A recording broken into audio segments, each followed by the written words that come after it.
80% of the kids that go missing are groomed online first.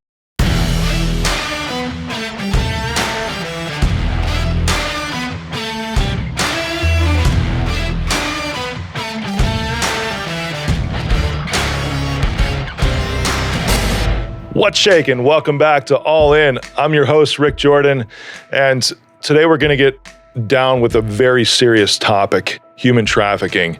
And the guest that I'm bringing on in just a second, her and I actually know each other really, really well, and we're really good friends. So there's some fun lightheartedness that we were just having before the show, and we're going to try to keep that during the show, but there's some things that just need to get out there too, and we just need to be real today. So I'm setting the tone that this is just going to be real, because this is what everybody needs to understand about what's going on that's in the world right now and how we can be a part of it.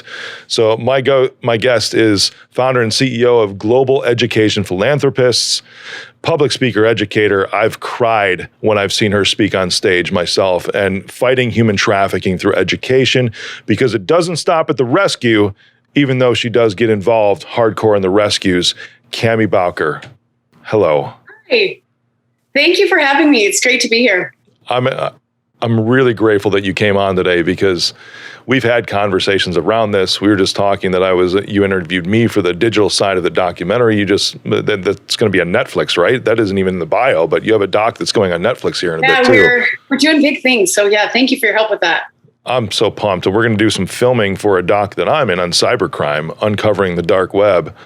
And just around this, because like I said, you heard me, we're going to get down to the real today. And my side is that, I can talk about the dark web all day, but really what happens is that that's just the transaction point.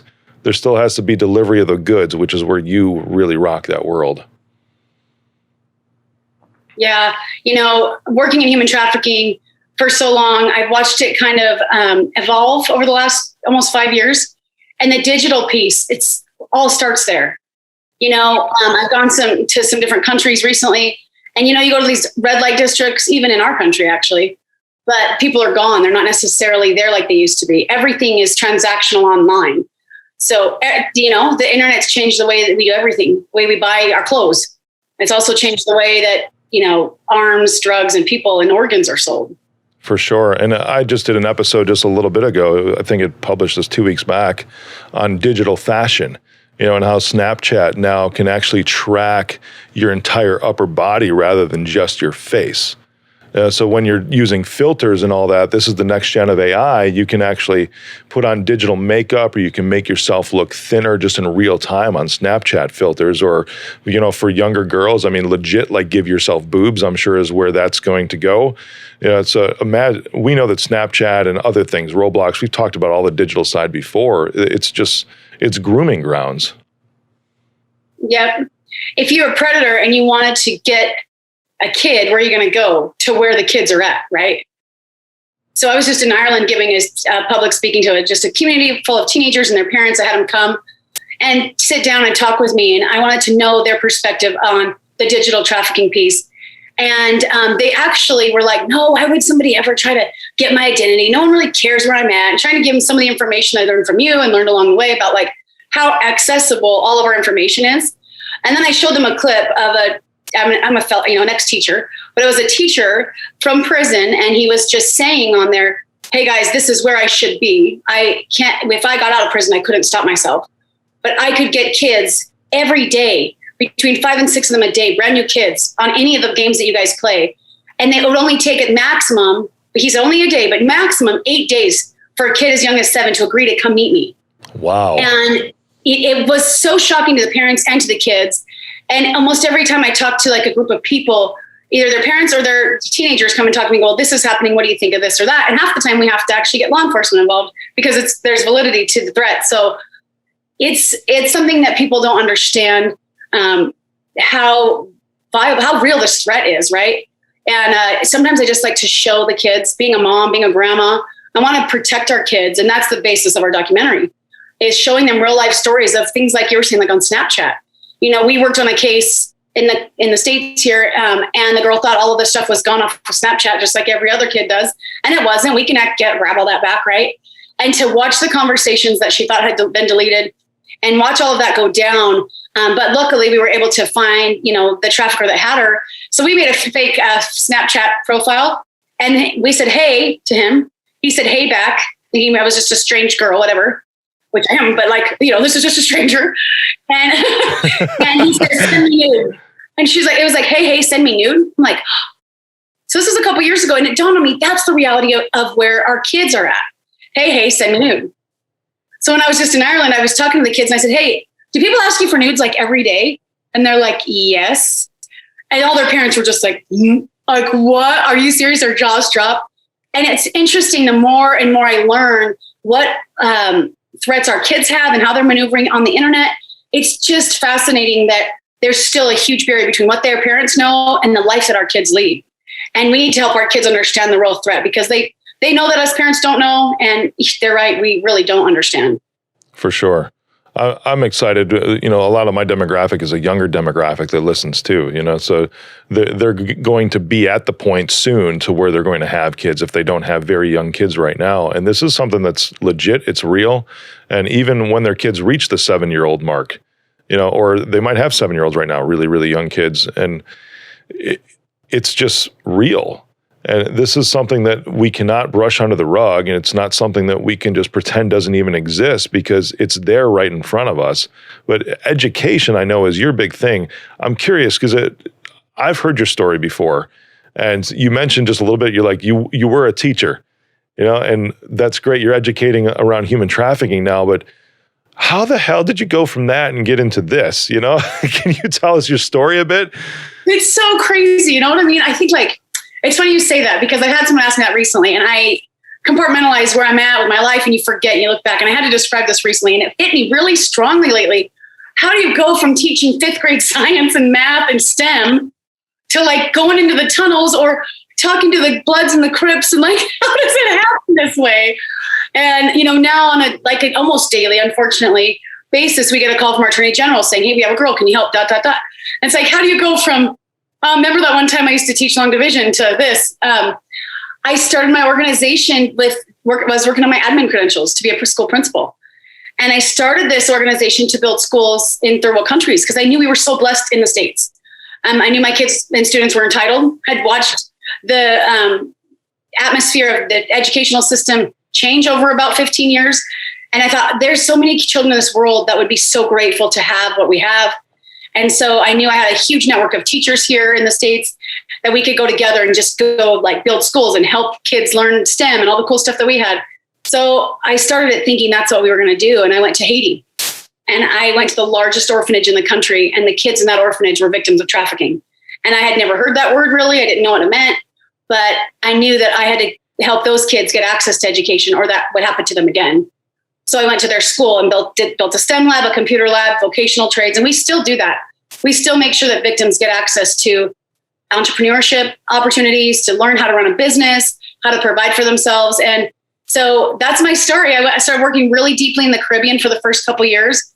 Well, as soon as I landed and I went to this orphanage by myself, don't ever do that. Don't go to Haiti by yourself as a young girl with a backpack on. If you're listening, do not do this. That was very dangerous. I would not suggest anyone do it again. But I was so changed by what I was hearing had happened to these kids. There was 200 kids in this orphanage, and they all had very similar stories. I couldn't understand how this terrible sex trafficking happened to these sweet, sweet kids. So I literally dropped what I was doing and I've been on a 5-year-long research project of this monster. So I worked in Haiti and the Dominican Republic and tried to follow the story of some of these kids and made relationships with law enforcement, with aftercare centers, with other organizations that are doing good things to try to understand what happens. Why is this going on so much? And so I spent a couple of years there just really, really deep into the anti-trafficking work with my hands on, helping women and kids to get back on their feet and get them to safety, because some of the aftercare centers aren't necessarily safe. And then people heard I was in the anti-trafficking world in the States and pulled me in the stuff in our country. And it's just as bad here as it is over there, if not worse here. And it's because of the digital trafficking piece and because we don't talk about it. And so it's been a life changer, going to most of us can, compartmentalize there's something really sad going on in Haiti or Africa or, some other village far away. But to understand that the threat really is in our own neighborhoods and our own communities. I was just helping out with the Super Bowl sting, right? There was, leading up to that, working with organizations, 30,000 online ads soliciting sex with minors for that weekend. Oh my God. 30,000. That's the worst weekend of the year too, isn't it? Super Bowl weekend. Yep. So it's like, in other countries, it's like in front of you can see all this disastrous stuff happening. But in our country, it's all digital. It's just like, and then I went on the ground there and I saw these locations where there was over 500 illicit businesses set up for sex with minors for that weekend. Wow. And I saw in our own country, it's still shaking, even though I've seen really sad stuff. But I saw men lying down the block for experiences like this, like businessmen and people that look just like regular people. And it was really, really hard to grasp such a thing. But in the organizations that were working with that sting, set up call centers at churches and just started calling on these ads. Law enforcement was involved. And it was just shocking to me to see how much transaction happens online before they actually meet up. And it was overwhelming. Yeah. That's crazy. It's catching me a little bit too. I'm starting to visualize in my head, and that's why I kind of look off into the distance for anybody who's watching on YouTube. But if you're just listening to this, whether you have sons, daughters, it doesn't matter. Even the gender, I used to think that, my daughter, that's when I remember holding her because she's a twin, right? And I remember holding her and she was just born at 5 pounds, 6 ounces, which is actually pretty big for a twin. At 37 weeks and looking down at her, and it's like, I'm never going to let anything happen to you. And now that she's 13 and beautiful and 5'10", it just, you look at her and it's like, I've educated her for the past several years on all these things. So she gets on Roblox, a few years ago, and I just explained to her, like, this is what happens in being in cyber. Like, they can understand that those that are on there, they're really like dudes like me that are on this app that are trying to seduce you and get you to meet up with them. Have you ever had an experience like that? She goes, sometimes there's some weird people that come on, Dad. And I just stepped her through it. And within just 5 minutes, she goes, I'm never going to play this again. I never asked her to delete the app. I never asked her to not play it. It was just educating her. That's it, on the reality of what this is. Even in just a tone like I'm talking right now. It wasn't like coming down like a passion or anything. It's just, her name's Ariel. It's like, Ariel, this is the reality of this. This is how it is. And you need to know, because I also feel that as parents, we tend to underestimate our kids. And I say this a lot too, and underestimate their levels of comprehension, their levels of understanding, levels of being able to process certain types of information that we deem as just only adult type conversation, to where it's beyond their emotional or physical maturity level or mental maturity level. And I say bullshit to that, because if they're being groomed as young as 7, and it only takes 8 days when they're 7 years old, you can't wait. We really can't. As a teacher, when I was working on my admin credentials, I studied how the brain learns, how kids' brain learn at Stanford. And what hit me, the reason I started my documentary work, was we were working with an organization that gets kids out by the vanfuls in Asia. And, it's sometimes culturally, it's just the culture to have your kids be sold and go work in a rice field, right? And this organization gets literally hundreds of kids out at a time. And I was just thinking of these sweet kids' faces, and it dawned on me, like, until that kid was in that field, he was with his mom and his siblings, and then his life was changed. And until he was gone and until it was too late, he didn't know he was the target. And I thought, you know what, dang it, kids are amazing. Their brains are amazing. They will do anything. Like, if you teach them, they'll be able to, maneuver through this minefield that we call the internet.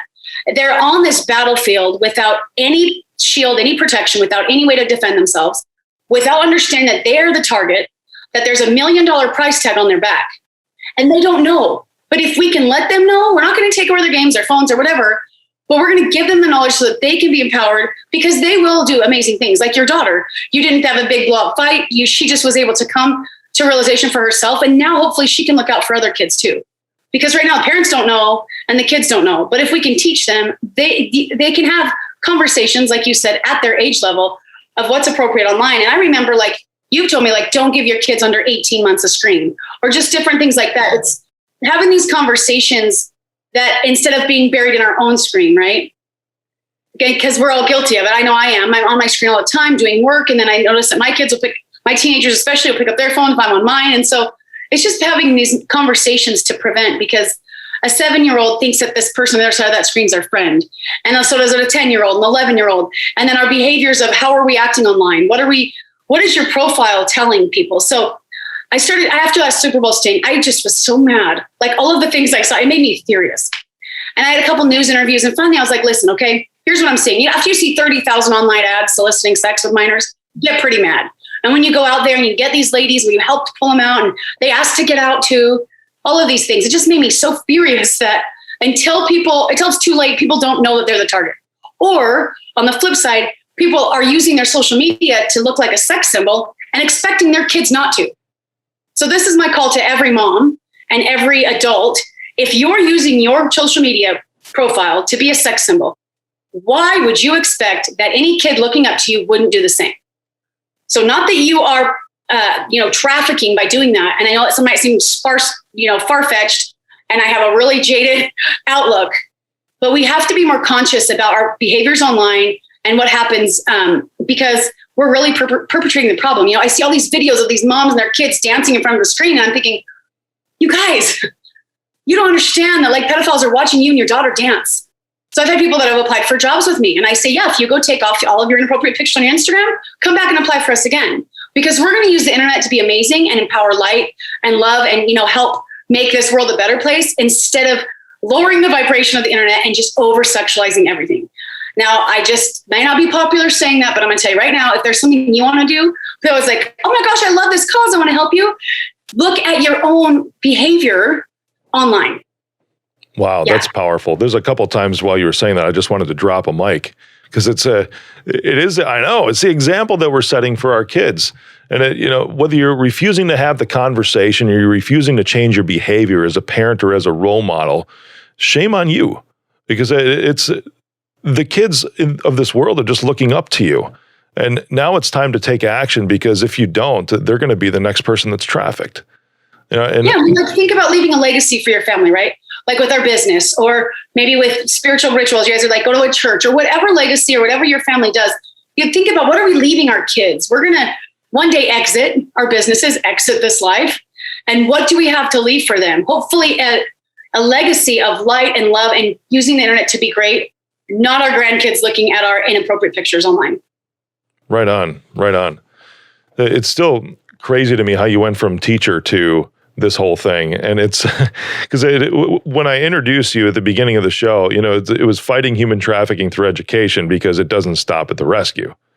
And even though we've talked a lot about education thus far, what you and I are doing when we actually film, and this is why we're filming this part for the documentary that I'm putting together here on cybercrime, is because legit, you go into tunnels, full gear, bulletproof vests, pistol, sidearm, and an AR, ready to rescue kids. And there's even calls that I've gotten from you in the middle of a mission. Exactly. Saying, I need an address. I've got a Netflix login from somewhere around here tied to this phone number. Can you tell me where this is at? Yeah. Yeah. When I started in the States, I wasn't properly trained at first.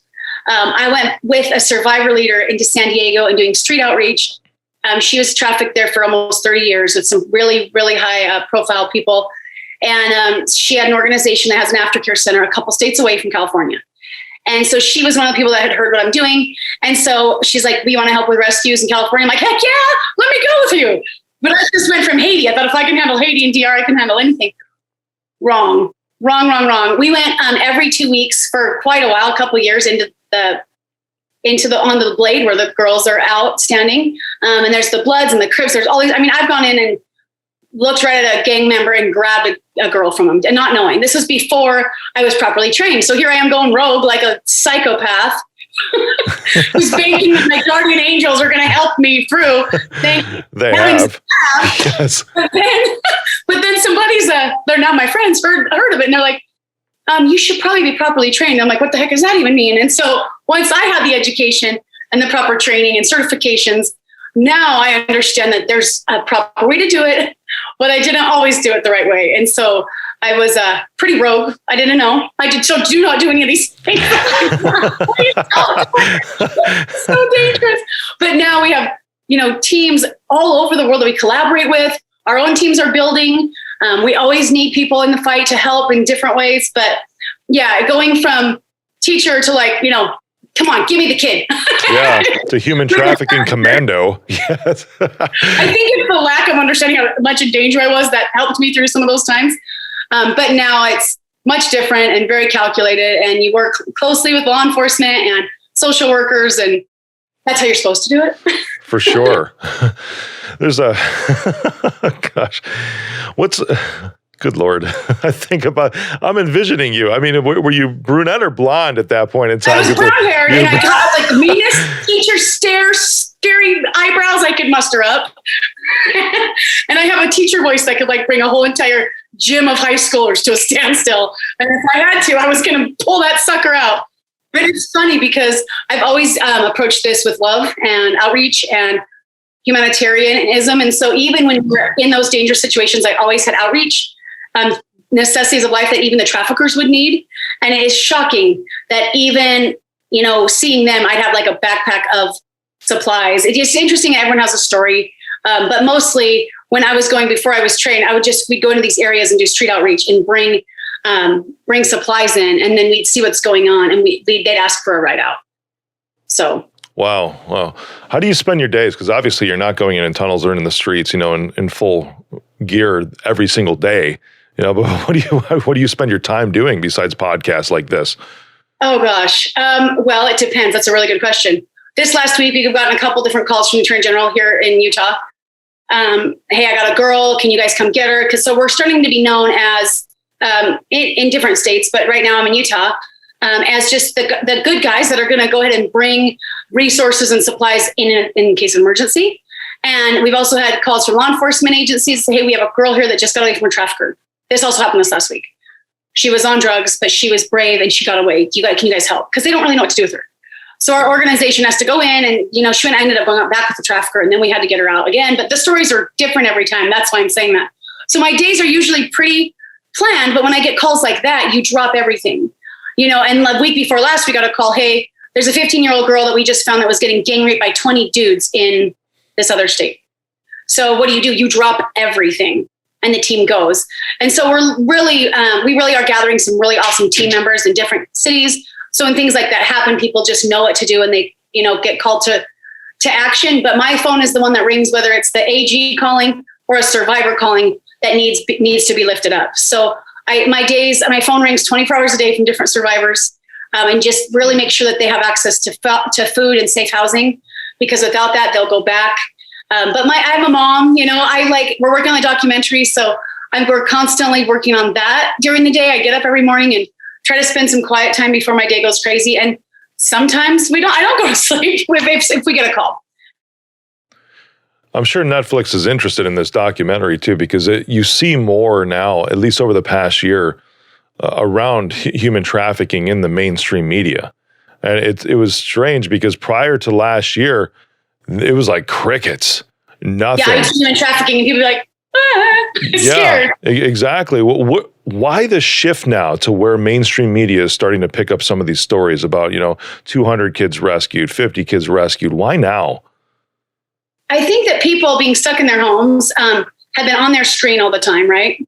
I know that the traffickers were calling COVID the time of the harvest because they had access to our kids 24/7 on their screen. That's sick.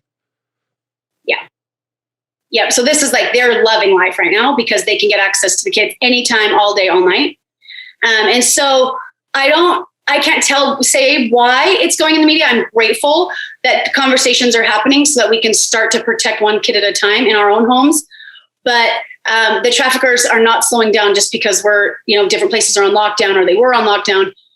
They're actually, with more people going to school online, they have just never ending access to the kids. Speaking of going online, has there been anything that you've seen around education from the public education community for the kids being at home all the time, being on more just in front of the screen all day now? because they have to be for e-learning, remote learning, all that. Have you seen anything at all that the public school system has put out to say, hey, now that your kids are in front of screens more, you should look out for this? Well, the attorney for my organization is actually the Utah state legislator for my region.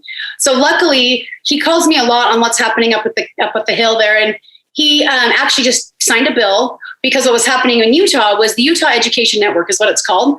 How everything that we give our students online or anything they could access through the school districts has to go through UEN, Utah Education Network.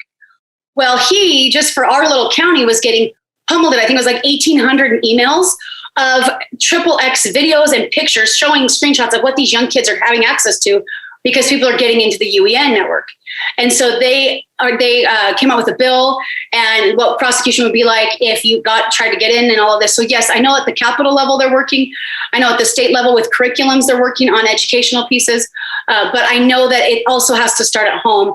Being a teacher, we'd have like White Ribbon Week, like about pornography, or DARE, talking about not doing drugs. And at the end of the day, as a teacher, you teach content, because your salary in essence relies on test scores. So we can't rely on the schools, but at the same time, to teach our kids everything.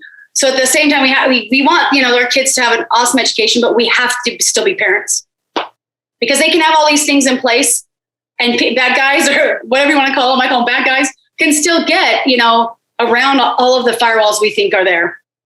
For sure. So as a parent, you're saying we can't rely on anybody else to parent our kids except ourselves. Yeah. Is that wild? That is wild. I know, right? Such a crazy idea. WTF. Good Lord. I know. What the heck? My kid, somebody else can't parent my kid? Okay. Come on, please tell them not to watch porn. I'm going to go in and dance in front of the video in my bikini, but don't watch porn, kids. Like, what are you doing? Oh, Lord. You have to add some humor to this. And like I said at the beginning, to set the tone. Yeah, it's such serious stuff, and it's so real. But some of the things that happen that cause kids to be put in these predicaments is just stupidity. It's like, what did you do? So, I've seen a bazillion times, bazillion's not the actual number, but a lot of times, they get, what's the word I want? Coerced to send a nude, to send a picture. And then once they have that picture, then they get blackmailed with that picture, right? I mean, we've seen kids commit suicide over this. We've seen them leave with someone over it. And really, if we can have these conversations where it's like, okay, kids, I'm going to be probably mad if you send a nude. They're like, people are like, the kids are mortified that their parents would find out. But to have an environment in your home where you're like, okay, well, I'll probably be pretty mad, but me and your dad or me and your mom or whatever, we can handle it. But let's come to us and talk to us. That would save a lot of lives and a lot of the things I've seen on the digital side of it, because it's just everything's so secret and they're just so embarrassed sometimes once they get started. Then they just keep going because they don't know what else to do. For sure. There's been a lot of big cases that have come up over the past year or two that have involved some high-profile people that have been shown to involve in this. How high does this really go? My opinion, I only speak to, you could take it or leave it. I speak to what I think I've seen firsthand and my own inferences, I suppose. But I believe pretty firmly that the corruption goes all the way up to, the world governments, to the Supreme Court in our own country, to different countries. It's everywhere. If you could think of where is access to pornography, because that's the root issue. Or you can imagine where there's drug trafficking, there's human trafficking. So most people can say, well, there's probably drugs getting, sold in every neighborhood. If there's drug trafficking, there's human trafficking. So to try to answer the question of how high does it go up? I believe it goes to the highest form of anything that we could be relying on to protect us. But there's also amazing people and, all of the different agencies, but there's people and they're corrupt. Just human nature. For sure. From a parent's perspective, what are some signs that you can look for in your kids to see if they're being groomed right now? Are there outward signs that they display, or behavior changes, whatever, just things to look out for? For sure. I mean, right now it's a little bit different because of COVID. They're on their screens anyways. But one sign's a lot of times is they want to be isolated with their phones by themselves. They might get just grumpy. They might all of a sudden change their hair color or put a visible difference, like they look different. Their eating habits or behaviors might change. They also might at some point show up with an expensive gift that they couldn't otherwise buy. like a Gucci bag or a laptop or something, they're getting, gifts, and they're going to get in debt, a debt you can never pay off. I've also seen that in video games, like a predator will buy a kid a life or whatever it is, the currency inside that game, and they get in debt to them. And then they're required, quote, required to send them a nude, to meet up with them, to pay back what they bought them in that game. Wow. So if they show up with gifts or they have just extra things laying around they shouldn't, even if it's an electronic version, with Bitcoin, I know as parents you may not be into your kids' devices, but we should be. And by the way, you pay for that most likely. Your 9-year-old doesn't have a job and isn't paying the phone bill. That's your phone. I do not agree with that. Oh, that's my child's phone, I shouldn't look at it. It's like, I pay it, and if you have these conversations, there wouldn't be a reason to open up their phone, but they don't know. And they're terrified that you don't know. And no one wants to talk to anybody because they're scared what's on the phone. It's like, let's just talk about it, because it's not their fault. They're the first generation to grow up online. So we can't expect them to know how to, maneuver through that. We're all just figuring it out. And they're so young, getting exposed to pornography in a way that we as parents never were. So it's not their fault. We let them know, okay, this is the stuff you're going to see, and come talk to me about it. Like, I'm going to really be bummed that this is the world we live in, but just come to me. And if you're an aunt, or an uncle, and you don't have kids, be that person for these kids that you have in your life, and be a good example. And, they need to talk to somebody, because they do bad, like really sad things if they think no one's there for them. They do, for sure. I'm really grateful, because I didn't have a playbook. I just believed in my kids can understand things, and I'm not going to hide the real world from them. So there's a phrase I've always used, and it's, when they're old enough to ask the questions, they're old enough to know the answers. So whenever they would ask questions, from when they were really, really young, it didn't matter what topic it was. If it was deemed as child inappropriate or whatever, if they were asking the question, I would just give them the straight truth, give them the answer in a very loving and compassionate way. So anytime this has happened now, because I've spoken with them, and I'm hoping that anybody listening can maybe use this as an example, rather than saying, hey, I did a good job. It's like, hey, I've seen something work. Hopefully it can work for your family too, because it can save your kid's life. Straight up, it can save your kid's life. My kids have had a phone since they were 7 years old. All of them. I'm in technology, so I felt that they should adopt it early, but also my kids have been flying to meet me places ever since they were 7 by themselves, under the Guardian or Companion program, whatever it is on the airlines, the unaccompanied minor programs, so to where they're safe, and the parent walks them onto the plane and walks them off to the plane where they go, just to have good father-son or father-daughter time with them when I've been away too, on traveling. So they had phones ever since they were 7 years old. And because of this philosophy that I've had, I really believe that if they're old enough to ask the questions, they're old enough to know the answers. Anytime now that a predator shows up in like a new game that they download, and my twins are 13 now, so they're still young. Anytime a predator shows up in one of these, because I've taught them how to identify it, they come to me. I don't have to go look through their phones. They'll come to me and be like, hey, Dad, what does this mean? How does this look to you? Because to me, it looks a little weird. That's great that they can come to you. Wow, that is so awesome. It's I don't ever see them wanting to isolate themselves like you're talking about, and like I said, this isn't, I don't care. If you think I'm anybody listening that's, hey, I'm patting myself on the back, I don't care, because my kids are alive. None of them have been trafficked. And I hope the same is true with your kids, because these are the only ways to prevent this, is actually understanding that your kids have a brain. That they can understand these things, that you need to tell them to save their life. Mm-hmm. Yeah, one time I was giving a public speaking, presentation. This cute little old lady was in the front row, and the more I go on, she's just getting like more and more mad. She's like, "Oh my gosh, I can't hear this!" And, "Oh my gosh, I can't hear this!" And by the end of it, I shared some really serious cases with them, and I'm like, "Don't you think it'd just be easier if we talk about it?" Because she's like, "We can't talk about this." This old gal was about to just, she was so upset that we were talking about it. And at the end, I'm like, I know that some of you in this room are really uncomfortable with what I've talked about today. But can you imagine that just talking about this stuff with your kids can prevent them from being trafficked? It's kind of worth it to have this conversation, have all that other stuff. It's kind of worth the fight with your teenager saying, guess what? I really love you. I want to know who you're talking to. I know that might not be popular, and you might hate me for a sec, but it's worth that time, that fight, whatever, to start having these conversations and just know who your kids are talking to online. Oh my gosh. Might not be the most popular vote, but No, I know. And that's why, I mean, some of this is going to be hard hitting, I'm sure for anybody that's listening. And we're just shooting straight. It's just how it is. And this is real life. Hello. If you think it's not going to happen to your kids, I'm still stuck on this. 8 fucking days. 8 days. That's it. 8 days. And it doesn't matter what socioeconomic status you came from. Any kid that, even where it's like you've talked to your kids, like we need to constantly know who they're talking to online. So that when something pops up, they can go, hey, mom, dad, like this is weird. But that's not the case in most households. And the predators know that, right?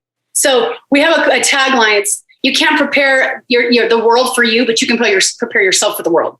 And that's what we have to do, is prepare our kids for the world by educating them on what's happening. And they'll be fine. They really will. But if we continue to just drive with our foot on the gas as fast as we can through the fire with our eyes closed, we can't expect that nothing's going to happen to us.